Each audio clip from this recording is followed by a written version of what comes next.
Hey guys, Noel here, and it is Friday night while family is asleep. I thought it would be fun for us to do a video game review for the video game section of the Noel Comics YouTube channel.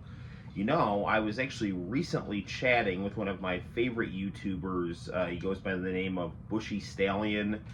He is the host of the Daryl Sung Mortal Kombat YouTube channel. He was actually nice enough to comment on some of my Mortal Kombat reviews. I was telling him how much I liked the channel and that, I was kind of going back and forth on, should I do a review of Mortal Kombat 3 on the arcade or should I do WrestleMania the arcade? And he's like, no, dude, you totally should do WrestleMania the arcade. And so that's what we're going to review tonight, WrestleMania the arcade game.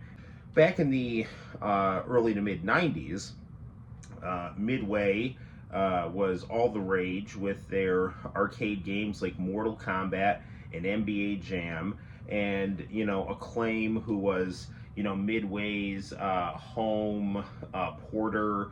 They made all the WWF games, and WWF and WCW, they were all the rage at the time. So I mean, it was really only a matter of time before teenagers who loved Mortal Kombat, NBA Jam, and pro wrestling ended up getting an NBA Jam Mortal Kombat pro wrestling style arcade game, and that's what we have here. It is WrestleMania, the arcade game. So the cool thing about this is you have 8 different wrestlers with digitized graphics. This looks fantastic. Now the cool thing about the arcade game is that this actually has character endings, which for whatever reason were cut out of the console ports of the game. Justin Wang has a hilarious video about the endings that you get when you complete the WrestleMania challenge.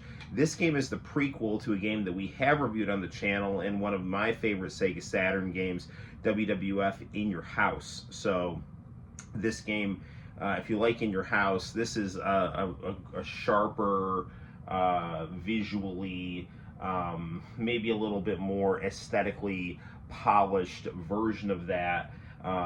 So if you like the look of a wrestling ring, the look of a WWF live event, and iconic wrestlers of WWF's new generation, then this game is for you. Now the crazy thing about all of this is that around this time when this game came out, Kevin Nash, aka Big Daddy Cool Diesel, was the champ, and he is nowhere to be found in this game, which is kind of crazy. But anywho, let's get down to playing WrestleMania, the arcade game, and we'll see what WWF's new generation has to offer. Okay, here we have it. It is WrestleMania, the arcade game.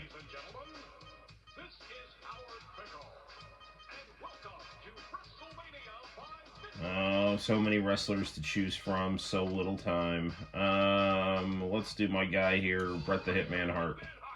Now, for the purposes of this review, I have cheat codes activated on this game.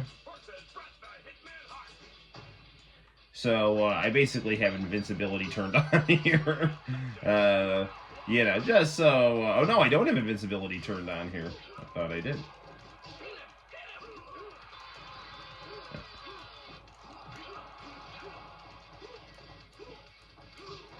We're playing this on a MAME emulator on the Super Console X. I will turn invincibility on. Now, these pin him things were designed to be like Mortal Kombat finish moves, but they only did the Undertakers. I guess they were afraid of, I don't know, being too off-putting for like the youth audience of the WWF's new generation. Which is kind of crazy since they went to the Attitude Era because the NWO was kicking their ass so bad. I was always more of a WCW guy than a WWF guy, although I did like WWF's new generation. Alright, I'm going to turn cheats on here.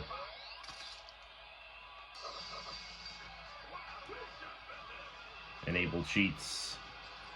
Infinite Energy Player 1 is on. I feel refreshed.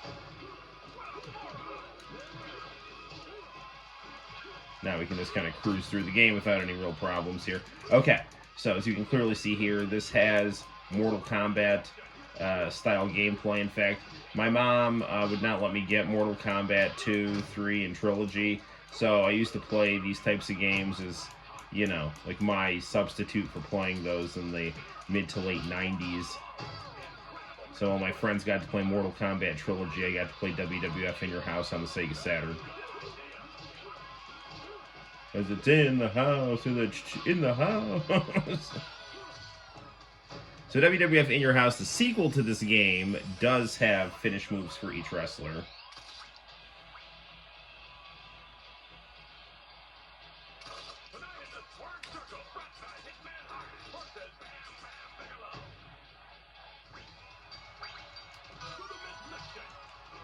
So in the background, you can hear kind of faint music playing, either, you know, like the Raw theme or the wrestlers' theme music playing when they win. And you have Jerry Lawler and Vince McMahon calling this. And In Your House, you have Mr. Perfect and Vince McMahon calling this. You know, Vince McMahon at the time was not only the owner of the company, but the play-by-play announcer. Of course, nobody who was a casual viewer really knew he was the owner, because he was always just passing himself off as an announcer. Until Vince Russo came along. Vince Russo doesn't get enough credit for his Attitude Era stuff. Mainly because he alienated everyone, and wrestling is a cutthroat, carny industry of con men. And Russo just pissed them all off, so now he gets nothing. Ooh, second win. I mean, by his own account, I mean, by what I've observed from him, he does seem to be a bit of a jerk himself, so. Playing Bret Hart's music there, beautiful music.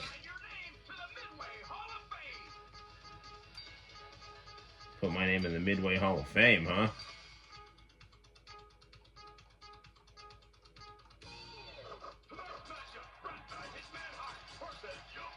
Now, fun fact about this game.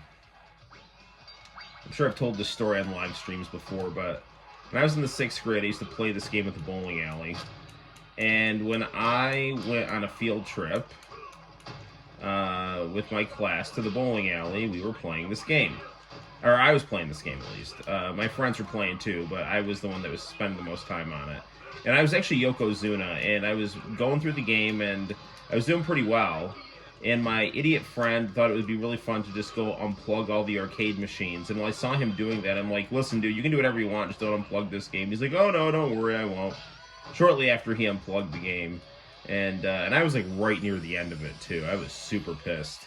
I chased him around the bowling alley.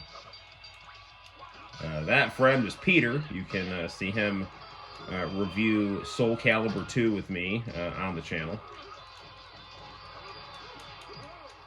I think we also reviewed Street Fighter on the Switch, the Street Fighter HD on the Switch.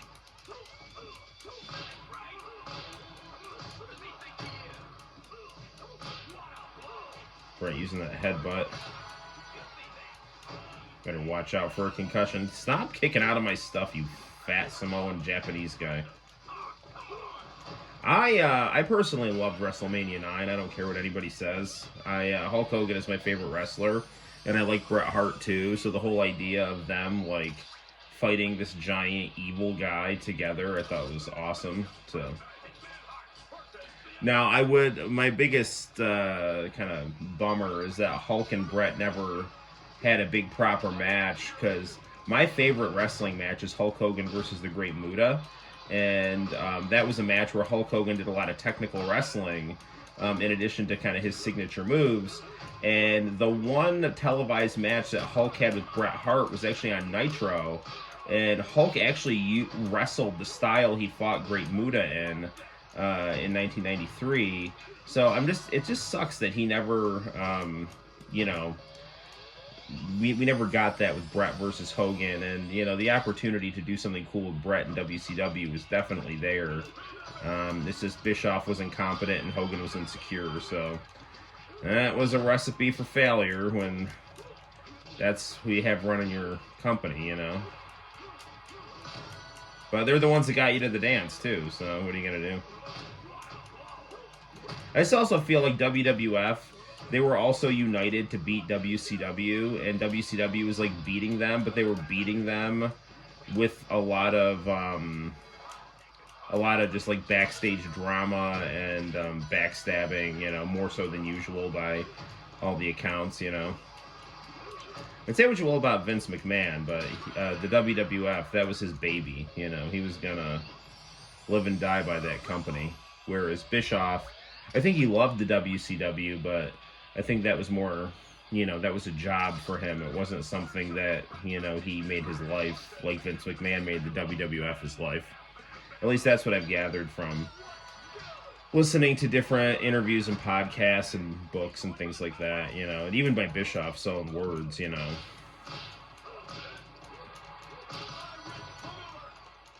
So it's really kind of sad how Eric Bischoff turned out, you know, because Eric Bischoff, he always seems to be like really successful, and then he just lets his ego get in the way and he ends up imploding, you know.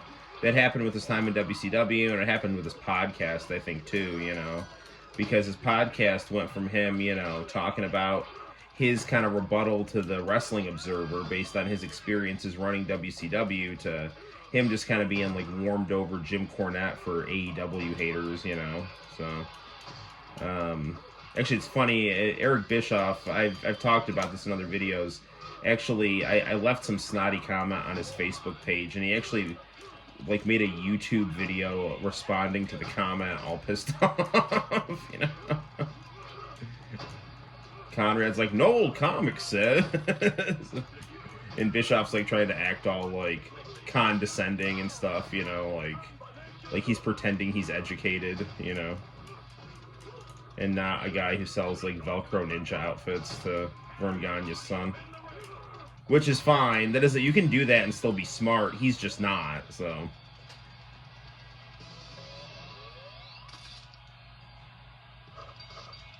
There's absolutely nothing wrong with selling Velcro ninja weapons to the Gagnes.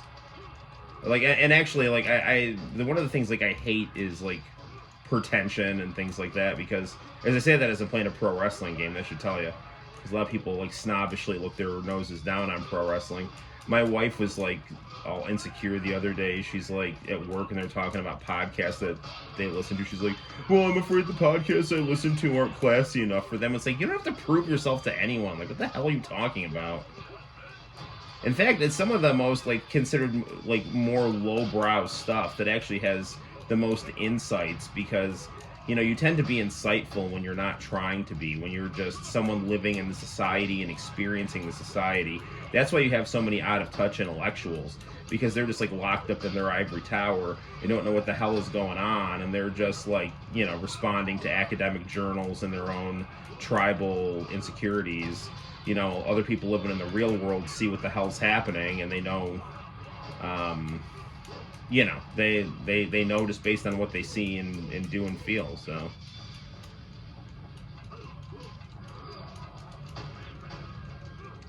Bam Bam. Poor Bam Bam. He's gone now and had to watch Chris Candido get cheated on by Sonny. Bret Hart's seen some sunny days apparently, so.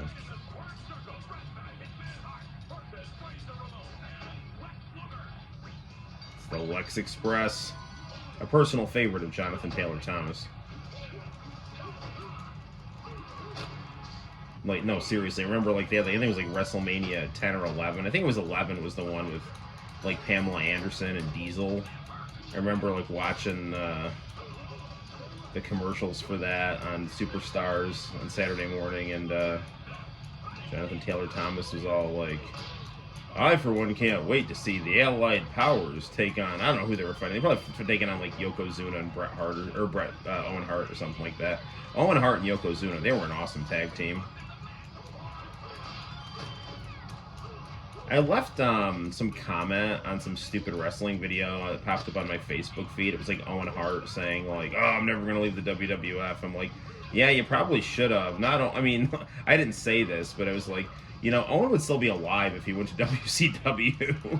And the WCW would probably still be in business, because Bret would have had someone to work with, you know, like, Bret's big problem in WCW is that there was no, like, obvious fit for him other than Hogan if Hogan didn't want to work for him, you know. And plus, Kevin Nash was pissed at him, probably because of, you know, him being best buddies with Shawn Michaels, who hated Bret Hart. But yeah, the story would write itself. I mean, Owen joins the NWO and fights Bret, who's the WCW guy. I mean, that would write itself. I mean, you could get a whole lot of programs out of that. And then there are people like, oh, you don't understand anything. Owen wouldn't fit in the NWO. It's like, oh yeah, like he fit so well in the Nation of Domination. Which, by the way, he did. I was just trying to say, like, if he fit in the Nation, he could certainly fit in the NWO. I don't know if you know this or not, Owen Hart is not a black man. They put him in there because the NWO was like WWF's knockoff of the I'm sorry, they put him in the Nation because that was one of the WWF knockoffs to the NWO. The Nation and DX were.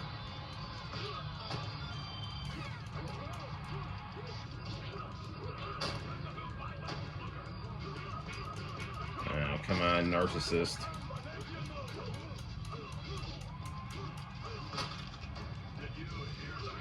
I like how his bionic forearm turns into the Statue of Liberty. As you can see, I'm doing very bad at this game. This game is actually pretty difficult. That's why I'm cheating at it. Because I just want to have a nice casual playthrough.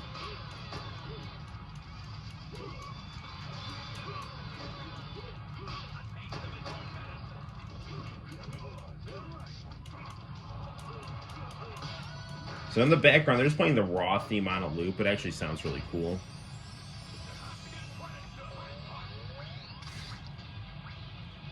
Bret Hart giving his heavy metal symbol, which ended up actually being the click symbol, which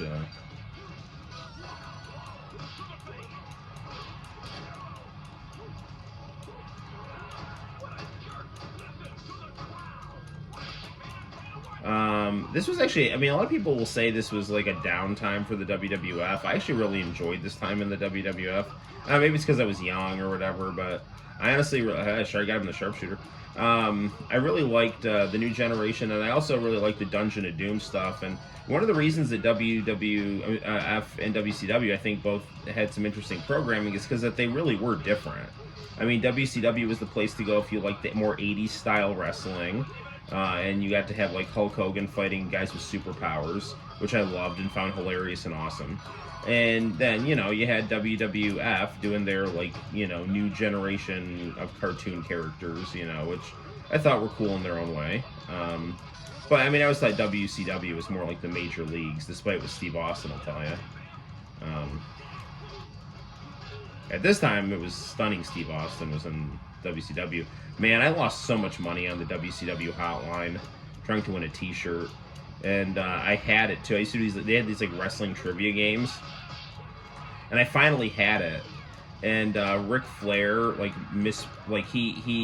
said he had 1 week, he said he misspoke and said he had 11 belts, 11-time heavyweight champion instead of 12. And I knew it was 12, but because he had said 11 the previous week, I second-guessed myself and said he was an 11-time champion. And I missed, and I did not get my t-shirt. And the phone bill was $300. My mom was reasonably upset with me.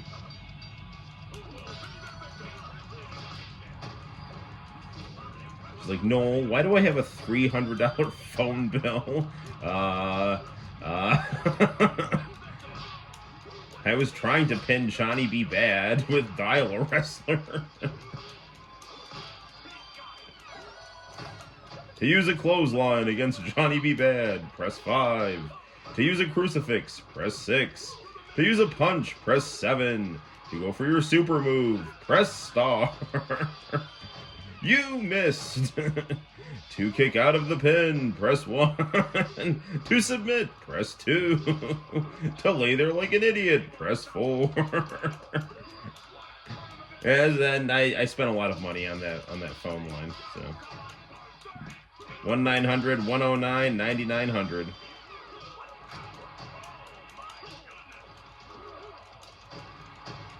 Following announcement has been paid for by the New World Order. I never called that one, though. Even though I love the NWO.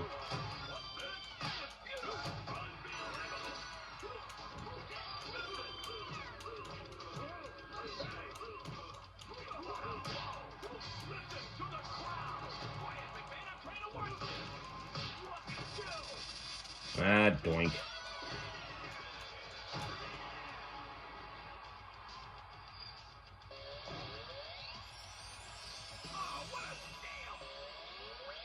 Good going, Brett.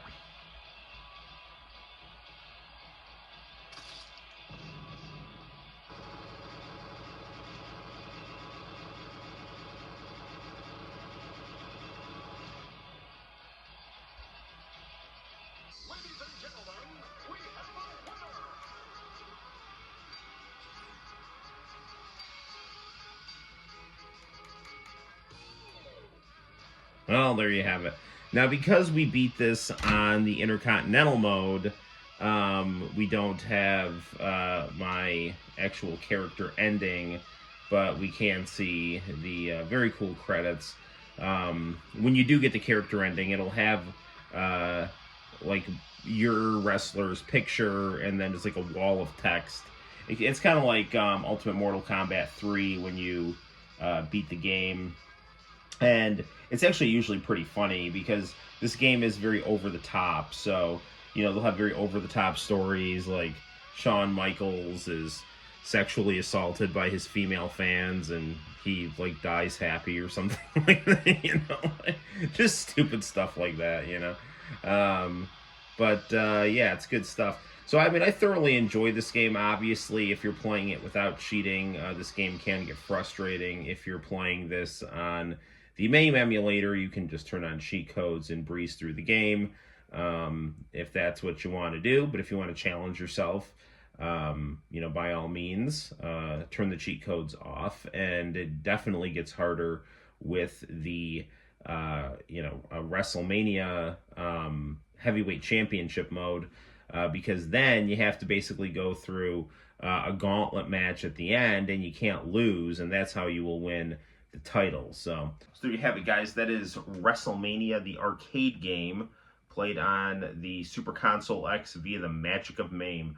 On a scale of 1 to 10, I give this game a 1994 because that's when the WWF new generation was rocking and rolling. I think this game came out in 1995, so you can go snap into a Slim Jim Kevin Nash edition, Big Daddy Cool Diesel, and I will see you in the very near future for more excitement in wrestling action on the Noel Comics YouTube channel. Bye-bye.